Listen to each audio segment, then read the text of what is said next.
Yeah, what we can tell you is that within the last hour, we've seen multiple units from Lansing Police, Lansing Fire, and even the Eaton County Sheriff's Department. What we can show you is the police tape blocking off an entire apartment building right at the entrance of Waverly Park Apartments off of Jolly Road. Now, that police tape extends to the grassy space between with another building, and neighbors tell me they've heard shots fired earlier this evening. Now, we've also heard lots of cries from family and neighbors, and it's hard to describe the grief that I'm hearing in their voices. And just 5 minutes ago, the Lansing crime scene van got on scene, and we're working right now to find out more about the victims. Right, Siobhan. So around 8:30, MSU police tweeted out that there were shots fired near Berkeley Hall. Berkey Hall, rather. And since then, we've been out here. We've seen multiple cruisers from many different departments, from Williamston, East Lansing, Lansing as well. And when I first arrived on scene, we saw, I was on the intersection of Mack Avenue and Grand River, and there were already Michigan State Police troopers with rifles telling students and people out on the street to get into nearby businesses, to leave the area, to stay away from windows. And many of those businesses have already locked up for the night. We also saw students leaving campus, many of them very shaken, very just distraught from this situation. A BWL employee is fired after officials say he misused a company credit card to the tune of thousands of dollars. It's our top story at 6. Thanks for joining us. I'm Sherry Jones. And I'm Siobhan Klepfer. He was supposed to be the guy in charge of making sure the Lansing Board of Water and Light spent its money wisely. Instead, the BWL fired its former internal auditor earlier this year after 2 investigations found evidence of misusing a company credit card. Digital reporter Todd Haywood and our Josh Sanchez has been working this story for months. Josh is here now to break down what they found in this 6 News exclusive. Josh. Well, Sherry, Siobhan, we obtain hundreds of pages of internal documents, and they spell everything from numerous meals to unauthorized travel to Chicago and a Disney resort. And tonight we take a deeper dive into how much was spent and how this happened.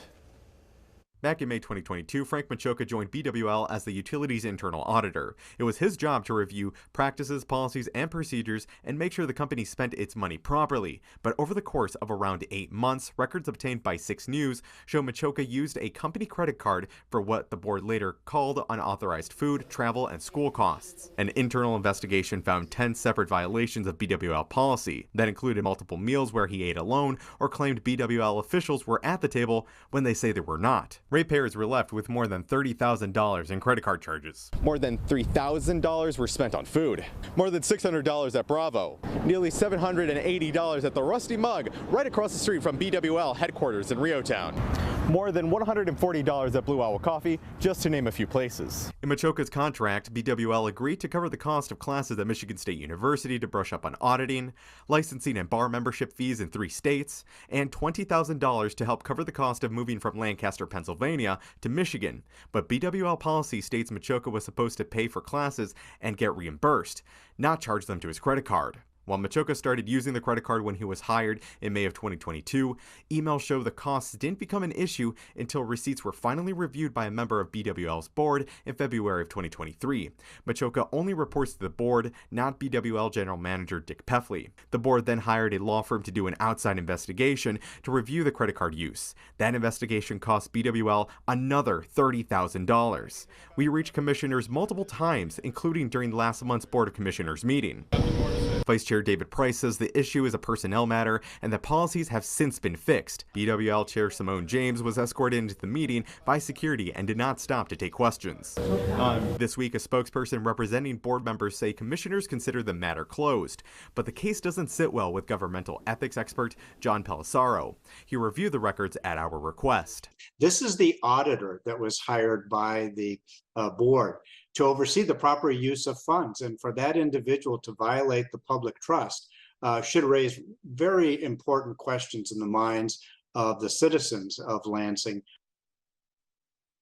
Now, Machoka was fired back in May by the board, and it doesn't appear that BWL made any effort to try and get any of the money back. Now, we did reach out to get in touch with Machoka, who moved back to Pennsylvania, but he declined to be interviewed. Meanwhile, BWL commissioners are expected to vote to hire a new internal auditor tomorrow. Now, Josh, have there been any changes at BWL since this happened?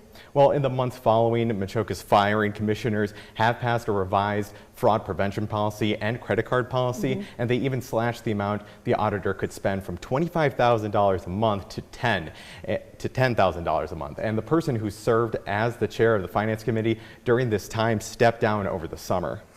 The Lansing mayor and the city council appoint many members of the BWL board. What are they saying about this? Now, some of the council members that I did talk to over the last few days, they say that they have the same questions, like how did this go on for so long, and is there any plan to get the money back? And we'll have more from city leaders at 6 News at 11. And we'll have more on the story, including some of those documents at WLNS.com. Well, it's called Shop with a Hero. It's a chance for kids to search for the perfect gift with an Ingham County first responder. And this year, the annual tradition reached a milestone with 80 families taking part. Yes, organizers say it was the largest group yet, and our Josh Sanchez was there for the shopping experience, which left a lasting impression on the children that took part today, right, Josh?